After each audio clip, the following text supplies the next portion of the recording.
I need you to identify yourself. No, why? Because you're leaving the area.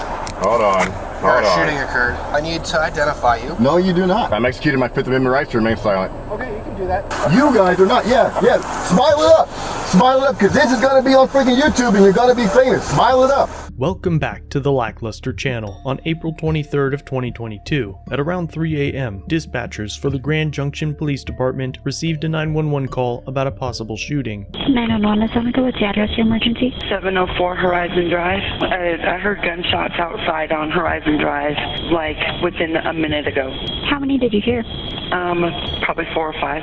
And then when I stood up after I heard the shots, I saw a dark figure running from by the bank towards Days Inn.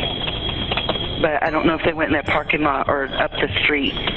Okay, so I'm sorry, you saw a figure run past the bank towards the Days Inn, you said? Correct. All right, we do have a couple officers headed that way. If anything changes, just let us know.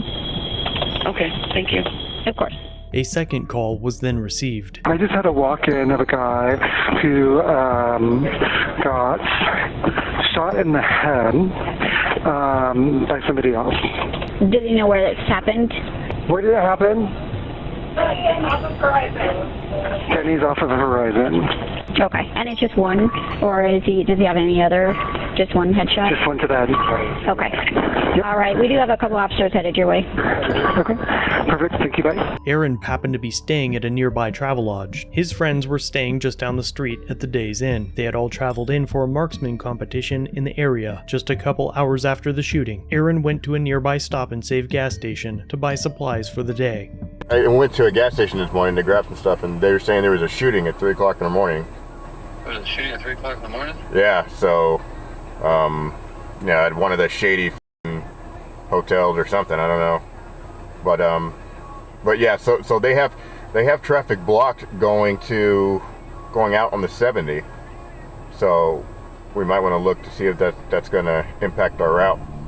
His friends were running a little slower than he was, so Aaron left the Stop and Save to return to his hotel to charge his phone, as his vehicle's USB port is defective. He accidentally passed his hotel and was forced to make a U-turn. Using his blinker, he made his way back to the hotel. And the fact that he used his blinker becomes important later. After about 5 minutes, his friends notified him that they were ready, and he left the hotel again, waiting at the driveway for his friends to pass so they could caravan. That you? Oh, yeah. Keep going. Alright, I'll follow you. The 5-minute in and out at his hotel, and this pause in the driveway also become important later, but at this point, Aaron pulls out of the Travelodge parking lot and follows his friend's vehicle to the nearby Exxon gas station. Note that both vehicles in the caravan are compact, 4-door vehicles with the same color paint. Aaron pulls into a parking space to wait for his friends, and just 30 seconds later, he is approached by Officer Posadas of the Grand Junction Police Department.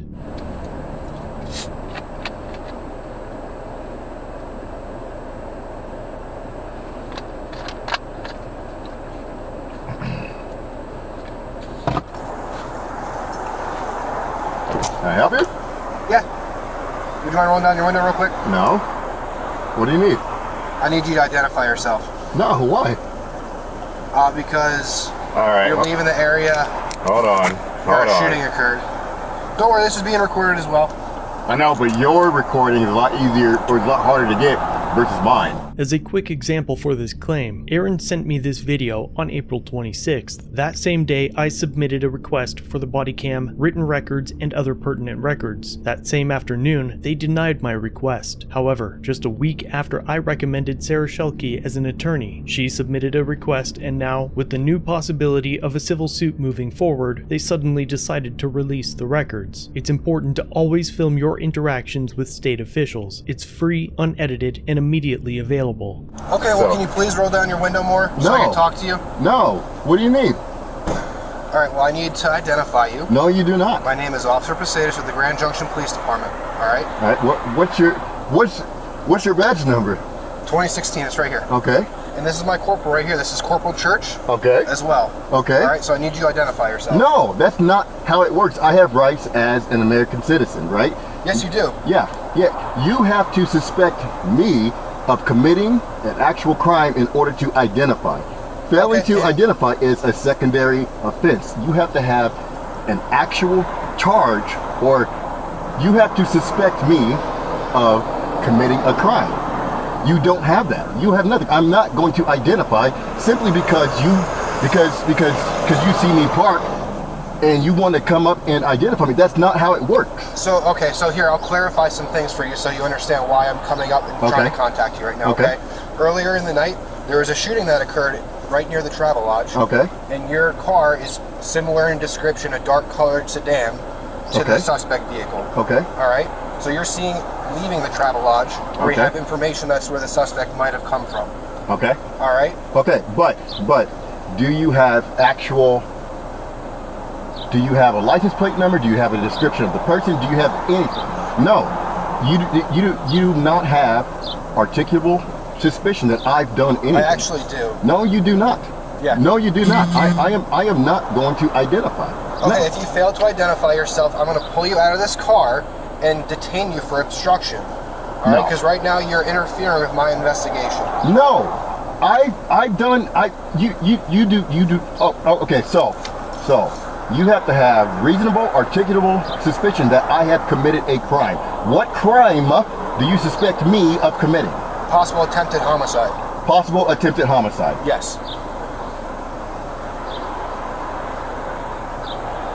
You suspect me, actual me, of committing possible attempted homicide. Well, your cooperative behavior right now does not help your cause. No. Being cooperative or uncooperative, I'm not giving up my rights. When you give up your rights, you'll lose your rights eventually. I have rights as a free American. I've done absolutely nothing. I pulled into a gas station because my friends are here, because we're going to keep an eye. They're associated. Absolutely not. No. At this point, Corporal Church is directed to speak to Aaron's friends and confirms that the name associated with the vehicle Aaron was driving is Aaron and that they were with him most of the night. During this time, Officer Posadas explains why he targeted Aaron. Exactly. You're leaving the area of a crime. Exactly. With a similar colored vehicle, similar nature to the description. Okay, what description of that vehicle did you get? I got a darkened colored sedan. A darkened colored sedan? Yeah. Okay. And two people also stated that one of the suspects may be of African American descent. Nothing else is mentioned, but it should be noted here that both Aaron and his friend left the area of the Travelodge Hotel. The suspects were defined as one white and one black male in a dark sedan. Aaron's friend and vehicle happened to match the same description, but none of the officers questioned them as though they were possible suspects. In fact, his friend's vehicle is a closer match to the 2015 Nissan Altima that they were looking for. Aaron released his video of the encounter on YouTube on April 24th of 2022. Over the next few days, the video went viral across multiple YouTube channels. Commenters shared the video and their grievances with the department on their Facebook page. It wasn't until Aaron retained Sarah Shelke of the Life and Liberty Law offices and she submitted a request. And within the following day, after learning they were about to get sued, multiple officers that were on scene finally wrote up their incident reports. These new reports claimed that it was suspicious that Aaron did a U-turn, though the street was all but blocked off by police cruisers. They claimed he didn't use his signal, and that it was weird that he entered and left the Travelodge so quickly and waited in the driveway for another vehicle. The new reports also indicate that the African-American suspect had shoulder-length dreadlocks, and that Officer Posadas, although he knew one of the suspects was a black male, saw Aaron did not have dreadlocks and appeared well kept, and therefore didn't think he was the likely suspect. All of the above is alleged to have been known despite the records being written after the video went viral. Furthermore, they had already identified Aaron using his license plate and confirmed his identity through his friends. And at that point, since they knew the actual suspect's name, appearance, and vehicle, the encounter should have ended. Instead, the officers allow Aaron's friends to leave, but keep him on scene. You know, what's funny, my buddies that just left, they were also in a dark sedan. A dark sedan, right? But you guys aren't questioning them, why? Answer me why, please. They were in a dark sedan. The exact same color, actually. The exact same color, and we're going to to a competition. You said that one of the suspects was identified as, or may have been identified as a black American, right? But which means that there might have been a second suspect, right? Was the second suspect white or Mexican, Hispanic, whatever, right? But you aren't stopping them and questioning them. You stopped me. They were in a dark sedan, dude. A dark sedan, the exact same color as mine. And you did not stop them and questioning them. You're doing it to me. Okay, well, I'm sorry. Nope. Sorry. Shut your mouth. I don't want to talk to you. You're not going to tell me how to talk, all right? You shut your motherfucking mouth. Corporal, come up here. It's not working. Eventually, Sergeant Steele asks Aaron why he isn't cooperating. Why are you not cooperative? Because I don't have to be cooperative with your investigation. Well, you have to ID yourself. Right? No, I do not. Okay. I absolutely do. Tell me why I have to ID you. Well, Colorado state law says you do. Explain that to me. No. You want me to recite the law? I want you to. What do you want me to tell you? I want you to explain why me as a person, have to ID to you. Colorado state law says you do. Explain that law. Okay, what do you want explained? You can't just say, well, the law says you are law enforcement, right? So explain to me why it doesn't. No. Okay, so you don't know. I do know. Be opposite. No, you don't. How are you going to tell me what I know? Well, because you can't explain it. How are you going to tell me what I know? So you can't explain it.